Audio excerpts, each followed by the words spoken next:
Good evening बच्चों, कैसे हैं आप सब। आशा है आप सभी स्वस्थ होंगे और अच्छे से पढ़ाई कर रहे होंगे।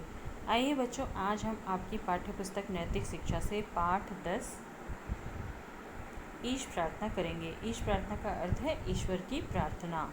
ईश्वर मतलब जिसे हम अपना आराध्य मानते हैं, उस एकमात्र शक्ति को जिसे हम पूजते हैं, जिसकी हम उपासना करते हैं, उसके प्रार्थना। यह पाठ ईश प्रार्थना।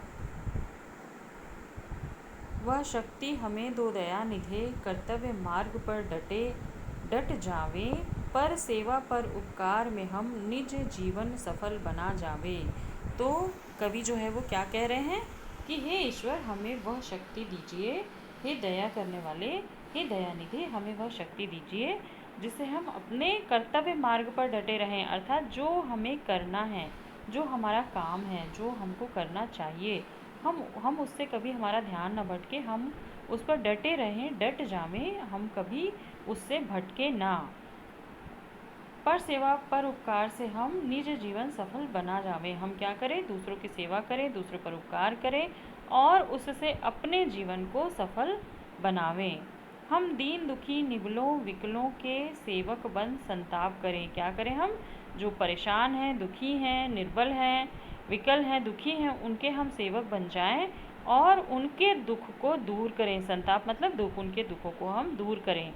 जो हैं अटके भूले भटके, उनको तारे खुद तर जावें। जो अटक गए हैं, अटके हैं, भूले भटके मतलब जो अपने मार्ग से भटक गए हैं, जो गलतियां कर रहे हैं, उनको हम क्या करें? तारें। तारें मतलब उनको पार लगावें। पार लगाने का मतलब क्या है? इस जीवन रूपी जो नदी है, उससे हम पार लगाएं। जीवन नैया बोलते हैं ना, जीवन सागर बोलते हैं। तो इसको, इस जीवन से उनका पार लगावें मतलब उन्हें हम अच्छे कर्मों की तरफ प्रेरित करें और इससे हम अपने ऊपर भी उपकार करेंगे, सिर्फ उन पर ही उपकार नहीं करेंगे।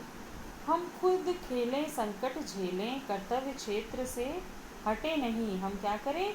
खुद भी उस संकट को झेलें और अपने कर्तव्य से कभी भी हटे नहीं, दूर ना भागें।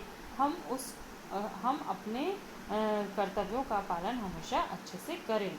हो सिर पर विपदा पदे पदे, भू गगन भले ही फट जावे। हम क्या करें? चाहे कितने भी विपदा हो, चाहे ये धरती ही क्यों ना फट जाए, आकाश ही क्यों ना फट जाए, लेकिन हम अपने कर्तव्य क्षेत्र से हटे नहीं। धरती आकाश के फटने का मतलब हम चाहे कितनी भी परेशानी में क्यों ना गिर जाएं, लेकिन हम अपने कर्तव्य के मार्ग से कभी भी हटे नहीं, अलग ना हो। जो हमारा कर्तव्य है उसे हम पूरी तरह से निभावें। निज आन मान मर्यादा का प्रभु ध्यान रहे, अभिमान रहे। हमें अपनी मर्यादा का, अपने सम्मान का हमें ध्यान रहे। ऐसा ना हो कि कोई भी हमारा अपमान करे, हम उसको सह जाएं, है ना। ऐसा भी ना हो कि हम किसी का अपमान भी सहें। हम अपनी मर्यादा का, अपने मान का, अपने सम्मान का ध्यान रखें, हम उसका पालन करें, उसे निभाएं। जिस देश जाति में जन्म लिया, बलिदान उसी पर हो जावें।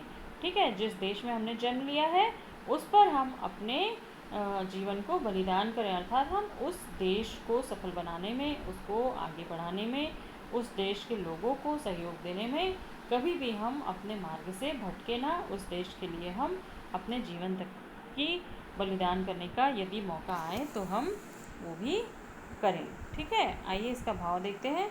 परमेश्वर से प्रार्थना है कि वह हमें ऐसी शक्ति दे, हम अपने कर्तव्य का पालन करने में सावधान रहें, हमारा जीवन परोपकार से भरा हो तथा हम अपने और समाज के कार्यों को ठीक प्रकार से कर सकें। ठीक है, ये हमारा कर्तव्य है कि हम अपने और समाज के कार्यों को ठीक प्रकार से कर सकें।